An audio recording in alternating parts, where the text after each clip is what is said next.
Second, stand up, please. You need to get your blood flowing. You really need to. Just 30 seconds. 30 seconds. Start. Just stand up. It's good. Those of you who are gyms can just fly a little bit. Back down. Fine. You know, you guys should be careful, yeah? You guys should be careful because when you're studying, there could be anyone studying amongst you. I'm going to say that. You don't know what I'm going to say like that. So don't pick on anyone when you're studying, basically. If you pick on the wrong guy, and it's not actually a guy, he's one of those, other creatures, you have a big problem. Anyway, say that. Okay, Bismillahirrahmanirrahim. Alhamdulillahi Rabbil Alameen. Wassalatu wassalamu ala sayyidina wa nabiyyina Muhammad wa ala alihi wa sahbihi ajma'in. A'udhu billahi minash shaitanir rajim. Bismillahir rahmanir rahim. إن الذين آمنوا وعملوا الصالحات كانت لهم جنات الفردوس نزلا خالدين فيها لا يبغون عنها حولا قل لو كان البحر مدادا لكلمات ربي لنفد البحر قبل أن تنفد كلمات ربي ولو جئنا بمثله مددا قل إنما أنا بشر مثلكم يوحى إلي أنما إلهكم إله واحد فمن كان يرجو لقاء ربه فليعمل عملا صالحا ولا يشرك بعبادة ربه أحدا صدق الله العظيم. Dear respected brothers and sisters, Assalamu alaikum wa rahmatullahi wa barakatuh. Wa alaikum assalam wa rahmatullahi wa barakatuh. Assalamu alaikum wa rahmatullahi wa barakatuh. Wa alaikum assalam wa rahmatullahi. It's always lovely to come to Bradford. I tell you why. Because every time I come here, you guys are, mashallah, you're really lively. And you basically, you make my day as well when I come here and see you. Like, it's alhamdulillah. Because you guys don't study anyway. I said to one of them, I said, when have you seen a student with a book in his hand in a uni outside the library? Come on. Anyone seen a student outside the library with a book in hand? No. Oh, that proves it, okay? So you guys are chilled out, understand? We're going to talk about 10 ways of getting to Jannah. 10 ways that Allah Azza wa Jal will make us go to Jannah. So let's start with number one. Number one, our Prophet ﷺ has told us that whoever, man sadaka tariqan, so whosoever will take up a pathway to study, okay, pathway to study. When we say study here, obviously it's studying the study of the Quran, study of the Sunnah or Ahadith. Okay, so whoever will take up the pathway to study, Allah Azza wa Jalla will make it easy for them to get to Jannah. He'll make the pathway to Jannah easy for such people. So what this means is that you guys are, alhamdulillah, studying, whatever, I don't know, civil, and I heard so many things that you guys are studying. You studying to become engineers. Yeah, may Allah actually give you a job. Yeah, say alhamdulillah. Say Ameen. Say Ameen. Come on, say Ameen. Maybe you might end up in the Middle East somewhere and get a job, but that might be even better for you. They need people out there who actually study, which is good. The thing is, while you study all of this, Sharia and studying the Quran and the Sunnah is very important because we need to know what to do, what not to do. How can we get to Jannah if I don't know what are those things that will get me to Jannah? And how will I avoid Jahannam if I don't know the things that will take me to Jahannam? So the whole point of studying the entire Sharia, they say, it's to study ma lahu wa ma alayhi, which is everything that is beneficial for you and everything that is against you in terms of being harmful to you, you study both of that. So those things that are beneficial will get you to Jannah, and those things that are harmful to you, you know what they are, and you stay away from there, and inshallah you stay away from Jahannam. So the whole point is that whoever goes out there to study will go on that pathway. Now, the next thing I want to say to you is, look, I'm not asking anyone here to become an alim, to become an alima, to study this full 6 years or whatever. I'm not asking for that. Okay? No one said that you cannot preach the religion unless you've done a 6-year course study. No one said that. Okay? In fact, the Prophet has said, "Ballighu anni walau ayah." Convey from me even if it's one single verse of the Quran. This means that if you know a verse of the Quran which is simple in its understanding, And it doesn't take much. It's not like, you don't need to be, it's not a complicated sort of verse to do with certain laws or whatever. It's a simple thing. It could be something like, Allah says, Ya ayyuhan nas, ittaqu rabbakum, O people, be aware of your Lord. Something like that, very simple. Then you should convey it to others. Sometimes on Instagram, sometimes on your phone, sometimes on the internet, sometimes just by seeing a post or something. You've got a hadith there. You've got an ayah that engages you. This is knowledge, okay? Even when you read an article or get something in your feed, wherever it is one way of getting knowledge. Each little piece you get, try do one thing, which is you get a little piece of knowledge. Just say to yourself, you know what? Let me try and act upon this little thing that I know. Now, the little steps that you take will get you to the big steps that you need to make. Most people get scared because it's like, oh my God, I don't want to get into Islam. I don't want to get like all those other Muslims, right? I don't want to become like them. I'm talking about even some of our Muslims will say the same thing, okay? They don't want to become practicing, because if you become practicing, then everything becomes haram, my friend. You guys understand what I'm trying to say? There's a problem when we give dawah to certain people. Sometimes we give them too much. We try and make them feel as if the moment they become a practicing Muslim, or the moment they actually come into Islam, it's like, that's it. You're going to have to face haram, haram, haram, haram, haram, haram, haram, haram.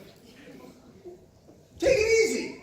Okay, you're going to say pork is haram. You're going to say maybe alcohol is haram. You're going to say gambling is haram. Fine. Okay, you're going to say, go and start praying, 5 day prayers. That's fine. Let them start with that.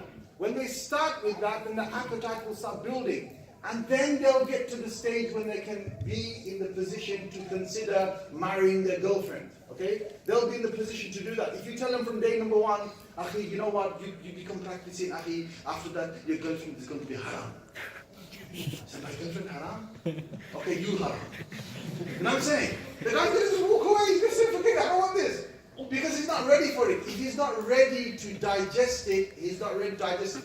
The thing we need to understand is when the Prophet ﷺ told us to take up the path of knowledge, even the little things will count. So when you've taken a pathway and you've taken a few steps, those few steps bring you closer to the next few steps. And the next few steps make you come closer to the next few steps. And that's the way you slowly come to becoming a good practicing Muslim.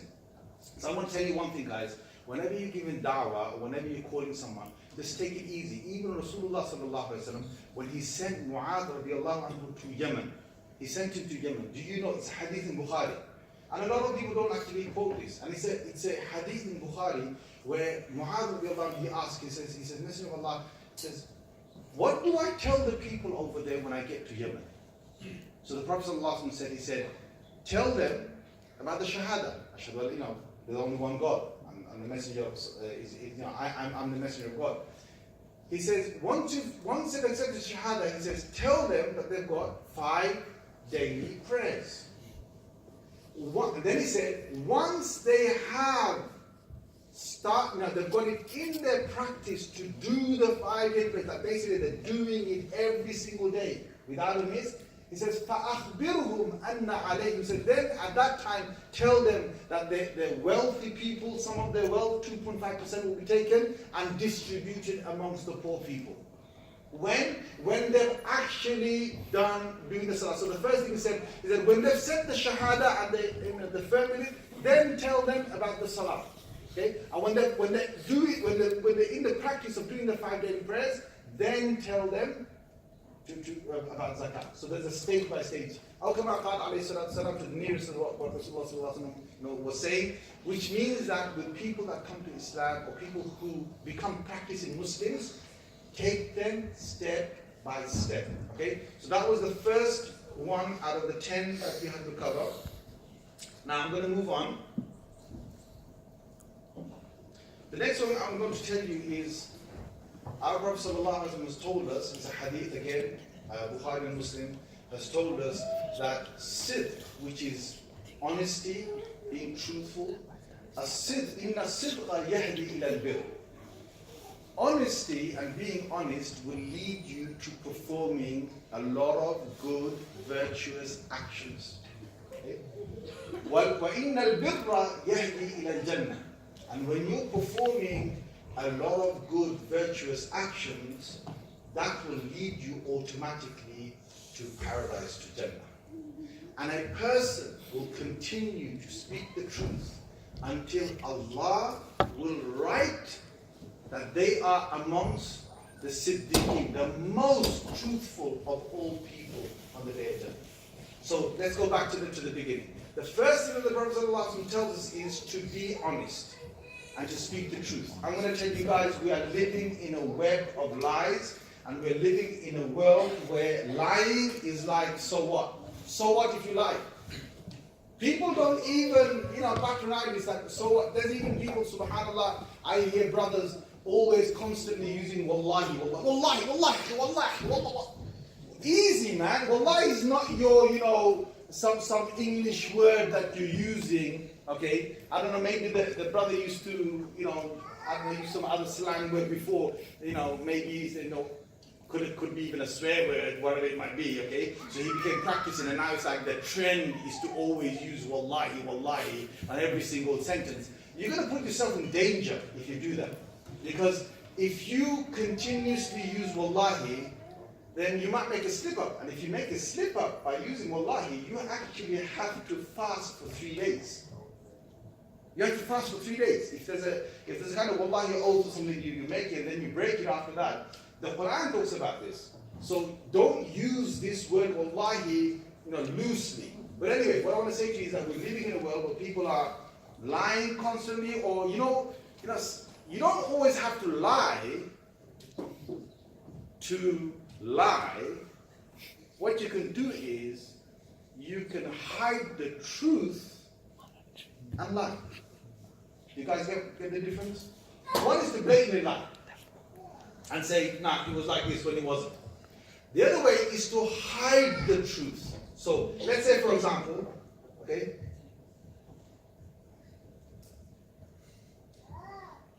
oops. What color is this? What color is this, guys? White. If I say this is black, am I telling the truth or am I lying? Some of you are unsure. What do you guys study, man? If I say this is black, am I lying or am I telling the truth? Come on.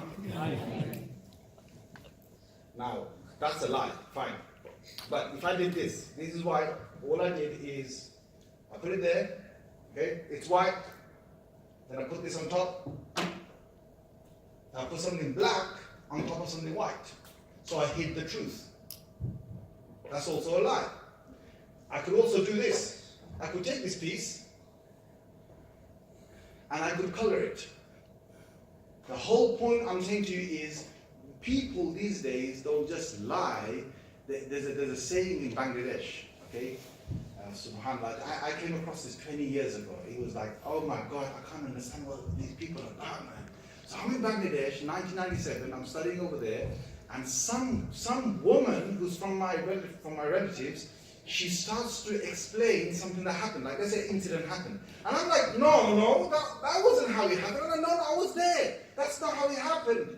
And she was like, no, then this happened. And I'm saying, look, no, it didn't happen like that. I mean, it kind of is the truth, but it's not. You've added so many different things to it. That's not the truth. You know what? And somebody there said, but she's in the right to speak like that. I said, why is she in the right to speak like that? She's actually, not telling the truth. They say, in Bangla, I'm going to say this ayah. If you understand what she's trying to say, is that she basically put a big few colors to it, right? Coloring, like they basically, she painted the picture and then she said what it is. Now that, my friend, is also lying. When you're reporting something and you don't report it as it is, it's lying. You can do what you like. You can call it black or you can color this, whatever you want to do. It's not white. It's not what it is. It's not what it is. Now, I want to tell you guys are in university. You guys are studying here. If you speak the truth, then you can only stay with truthful people. Liars will eventually hang out with liars. truthful people will hang out with truthful people. If you ask me, in my circle of friends, I don't have a single person who will lie. If any one of my friends was to ever lie, there would be no relationship between me and that person. Straight up. I cannot live with a lie. Why? Because you can't trust them. Today they're laughing with you, tomorrow they're going to laugh against you. Today they're shaking hands with you, tomorrow they're going to backstab you. Okay? Because of whatever might have happened. Okay? You can't stay with lies. If you're a truthful person, a liar is a danger to you because it's like your opposite. So when you speak the truth, you automatically surround yourself with truthful people. When you surround yourself with truthful people are truthful because of Allah's sake. I'll be honest with you, I'm going to tell you something straight up, yeah? If it wasn't for Allah, I wouldn't be here today. If it wasn't for Allah, some of you guys wouldn't pray. I wouldn't pray. It's because of Allah that we pray. It's because of our belief. If it wasn't for Allah, man, I've got some serious lies to say. You know what I'm saying? Like, if it wasn't for Allah, I could hit someone and have no guilt whatsoever. I could do whatever I like. So when you speak the truth, you surround yourself with truthful people. Truthful people are those who are actually good in their nature. They won't do a lot of things because they've been honest, because Allah is watching. Allah is seeing over them. So that's what the Prophet ﷺ meant when he said that truthfulness will lead you to virtuous acts. And those virtuous acts, because you're surrounding yourself with truthful people and they're doing good actions, you then start to act like them in truthfulness and in all the other good actions that they do. And that eventually takes you to Jannah. You'll end up, inshallah, bi'idhnillah, in Jannah. I want to ask you guys, you guys are in university here. You guys, I don't know how you guys hack it in university. You know, all of you are a fitna to one another. All of you.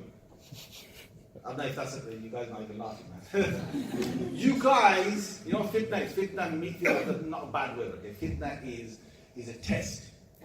Fitna actually means a test. Fitna is not a bad word. I know sometimes when they say, to fitna ya. You know, when they say fitna, they mean in a really bad context. No, it's not that. Fitna is a test. All of you guys are a test for one another.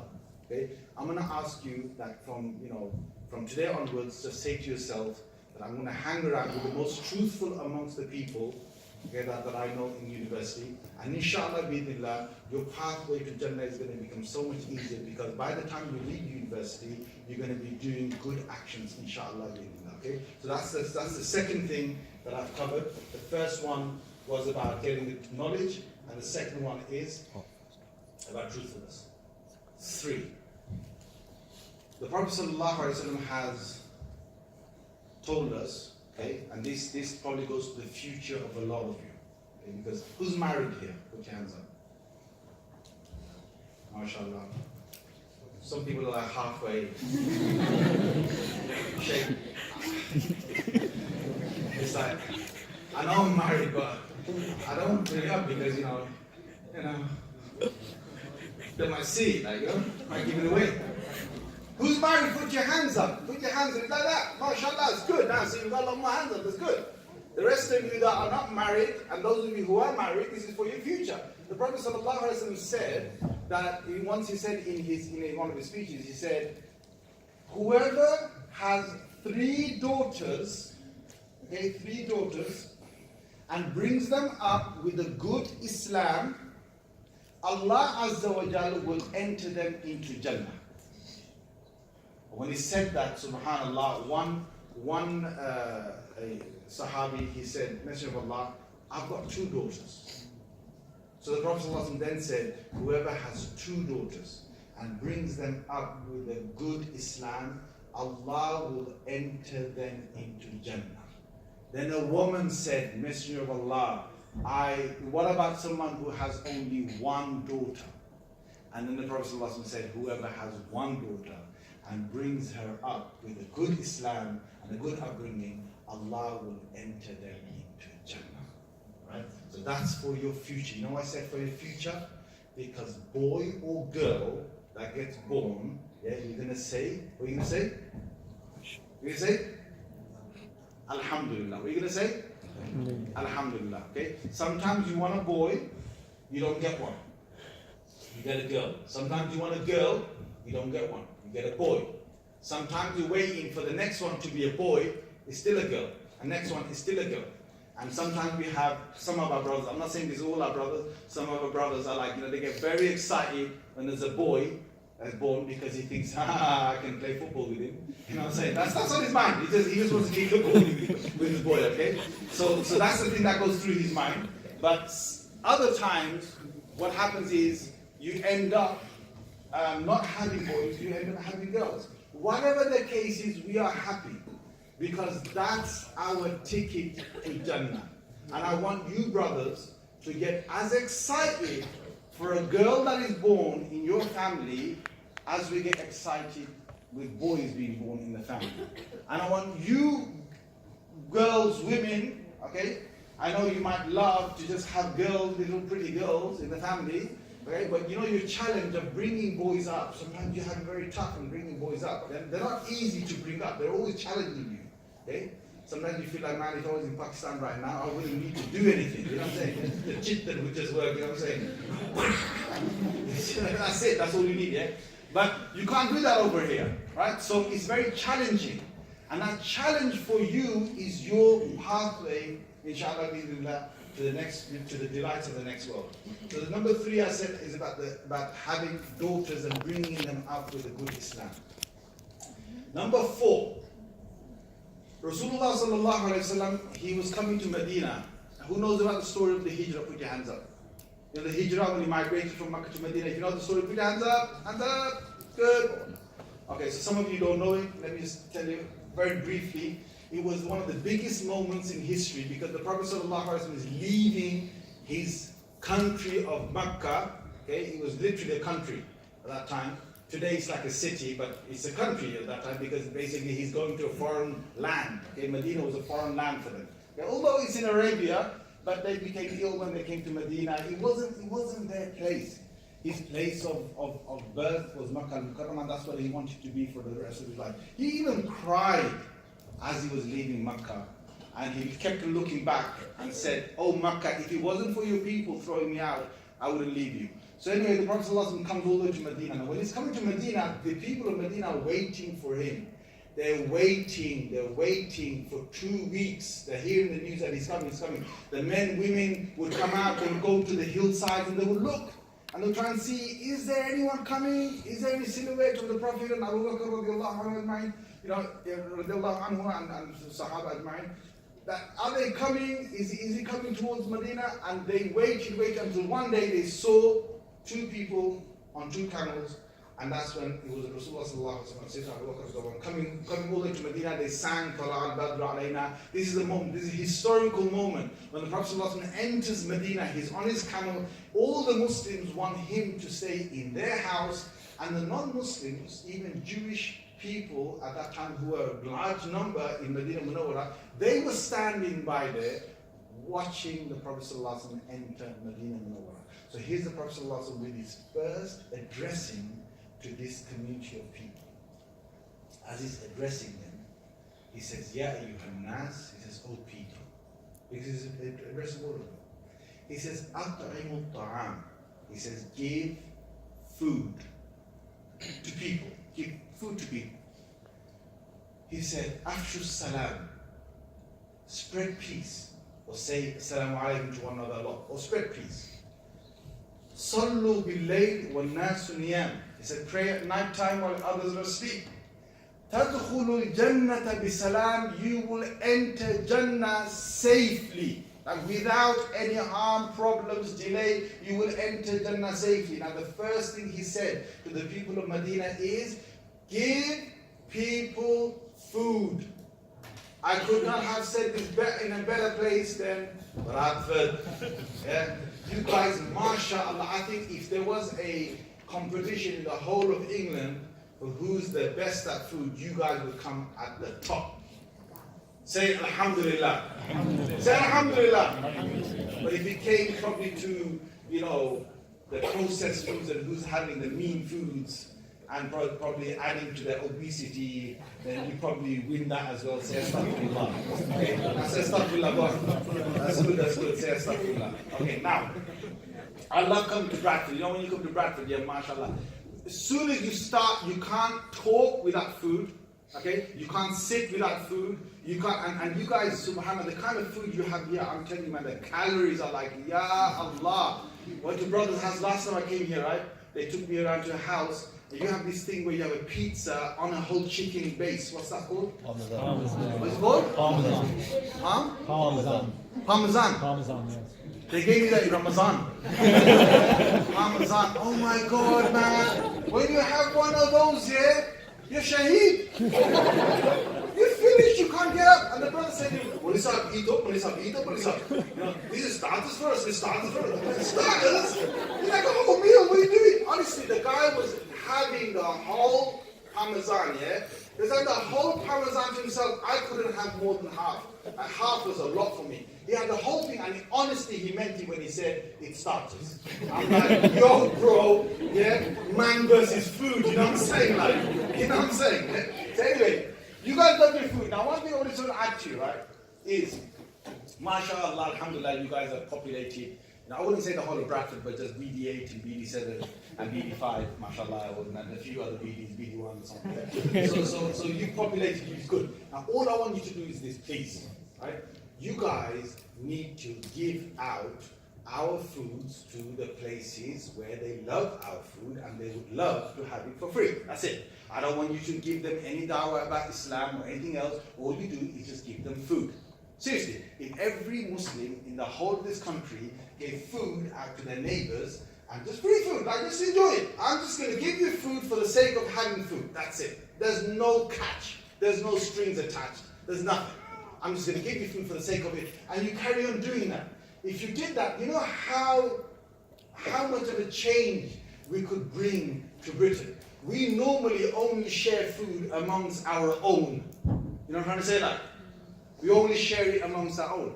And there are some people who give it to their neighbors. Right? And I'm going to ask you one thing to do, please, guys. Yeah? You guys haven't bought houses, most of you. You're probably going to be living somewhere, again in BD8, BD7, or BD5, yeah? You're just going to populate here, probably. I want to ask you to do one big favor, please. Can you guys please move out of the rich, sort of, the milk chocolate areas, okay, into the other chocolatey areas? You know what I'm trying to say, like? You don't get what I'm trying to say, like? You understand? What I'm trying to say to you is, look, honestly speaking, yeah? If you meet an Asian wants to buy a house in an Asian area, that's the first thing they think. The first question on the lips is, if it's a Bengali, it's like Banga dukaan asani. If it's a Pakistani, it'll be like, oh, koi dukaan hai yaar, Pakistani dukaan hai, hotel hai yaar, restaurant hai. It's like, have you got a shop next door that's going to sell my Pakistani food or my Bengali food? That's the first thing they've got on their mind, right? Before they've even looked at anything else. I'm going to ask you to do one thing, which is go. You know, they've always asked us to assimilate. You know that word they came out with? Assimilate, and what the other words they came out with? Integration. Integration. Allahu Akbar. We want to integrate. Okay? So I want to ask you to go into the non-Asian, parts of Britain and go and settle in there. And all you do is, when you cook your food, just give it to your neighbors. Alright? You know why? Because if you do that, you're going to create a lot of smiling faces. I'm being honest with you. You're going to create a lot of smiling faces. I'm going to give you a story right now, okay? And this is a true story. About 10 years ago, I'm sitting in London, in North London, okay? Chicken chip shop, okay? I don't always go there, by the way. Please don't stop me, yeah? I don't always go there, but it's nice to sometimes have chicken and chips, right? Not every day like some of you guys. So I'm sitting there in the corner having chicken and chips, and on the other corner, it's only a little place, okay? Maybe about 20 seats. 20 seats you've got. There's a Somali brother sitting there, and he's having the chicken and chips. And then two guys come in, right? They're proper English. You know what I'm trying to say? They're proper English. They walk in, and they go to the counter, right? And they're trying to order their food. They're looking at the menu thing, and one of them turns around, looks at me, and goes, "You shut up!" Well, I wasn't even talking. What are you shut up. All right. Somali brother's not even talking. And they're trying to order, and he looks at the chicken wings and he says, oh no, he says to the other one, he says, they'll be too expensive, the chicken wings. No, we'll order something else. So they order something else. And then he turned around again and he said, you shut up. Whoa, guys having a bad day.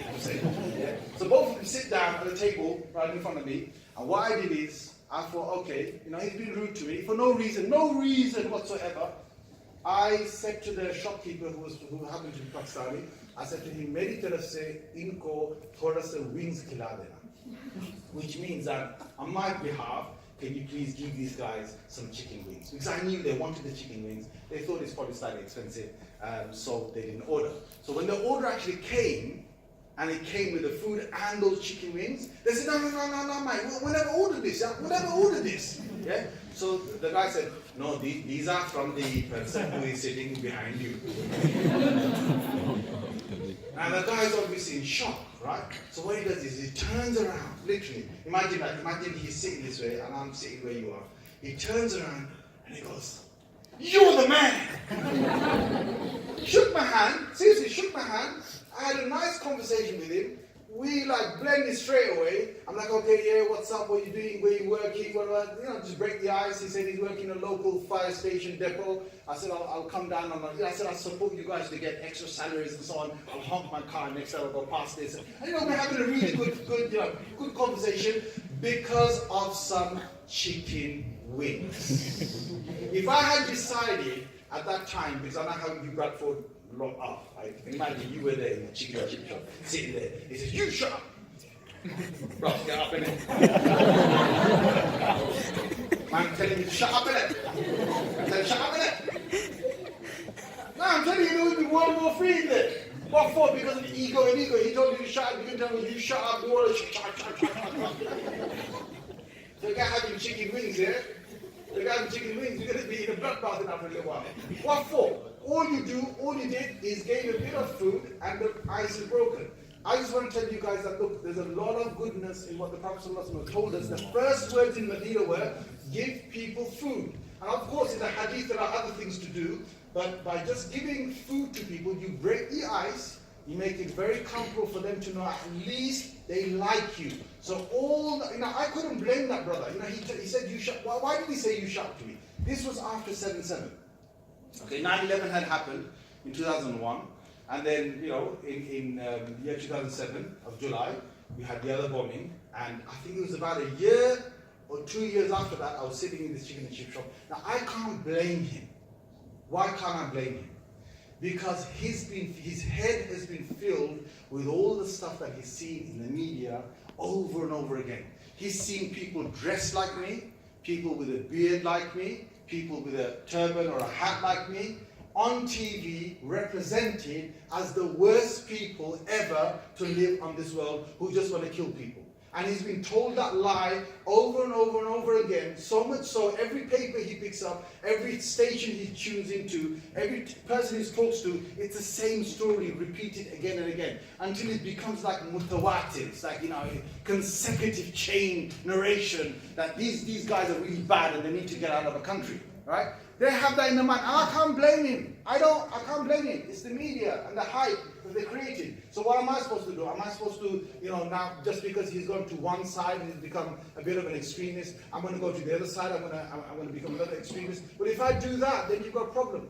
You've got a serious problem. The way to get that is to make friends, and the best way, the Prophet said, is to start with food. If you've got nothing else, start with food. Okay, the next one I'm going to say to you is the Prophet ﷺ has told us. And again, it's another Sahih Hadith. He's told us, whoever will guarantee for me to protect that which is between their jaws and that which is between their thighs, I will guarantee for them Jannah. Now this is the Prophet ﷺ saying, guarantee. Adman lahu Jannah. I will guarantee for them Jannah. Now guys, in this hadith, okay, simple thing is, we've got to know not when to talk, but when not to talk. I think the problem with this generation that we've got is everyone knows how to talk. Everyone knows how to talk. Right? And when you're in school, yeah, tell me this is truth or not. When you're in school, you learn how to cuss. True or not? Come on, guys. You know that? Shaykh, we come to the most spiritual place in the whole of Britain. These guys don't know what cussing is. And I ask you a question again.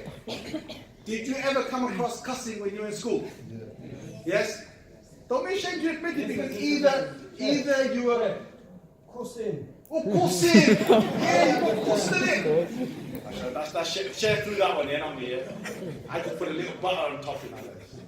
No, but if you really think about it, you either were being cussed, you're bullied, or you were the bully. Okay?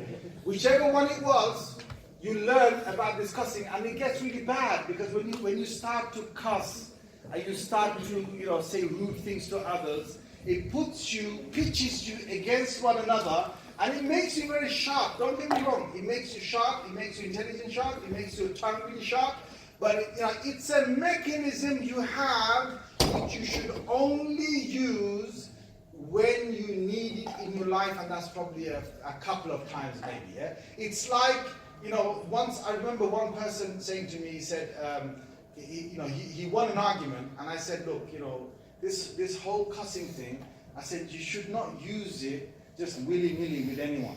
It's a very rude thing to do, like to cuss and so on.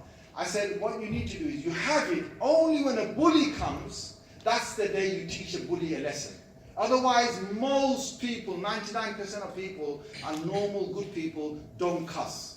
Now, if I had a bully that's in front of me and is cussing people, I would actually cuss him just to put him down, just to make him humble. Not because I'm a bully, not because I like to cuss, no. It's because you don't want that person to get away with something and carry on cussing people. It's not a good thing to do. Now, this generation, one problem that we've got is that because the British culture, this is very British, by the way.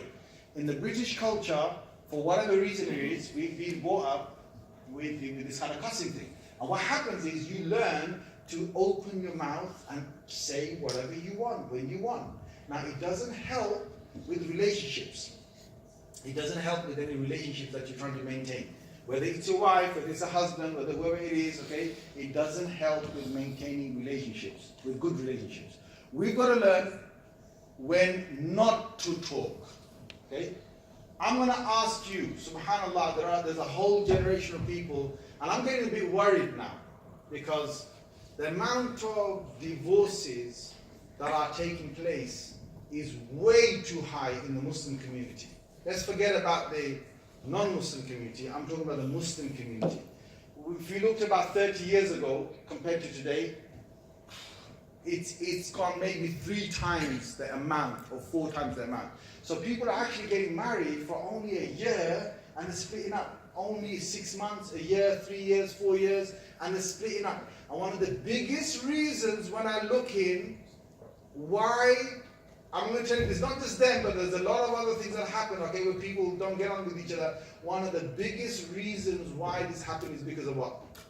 Because they don't know when to stop talking. Okay, it takes a lot not to talk when you've got something to say. Do you guys understand that or not? You don't understand? Oh my God, man. Where am I? You guys understand? You don't understand? Yeah. It's simple. The Prophet ﷺ said, he said, the strong wrestler is not the one who can knock his opponent down. The strong one is the one who can control himself when he's angry. Right? The same men and women. Can you control yourself when you've got something to say and you say, no, I'm not going to say it? You know what? That takes guts.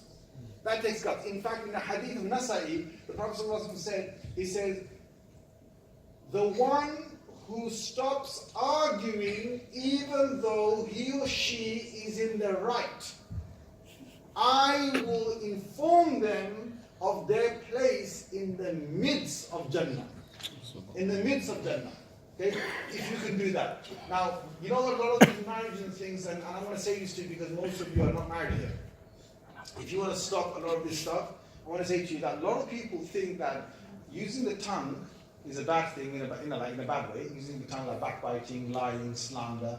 Using the tongue in that manner is bad, but they do not equate that with typing with the fingers.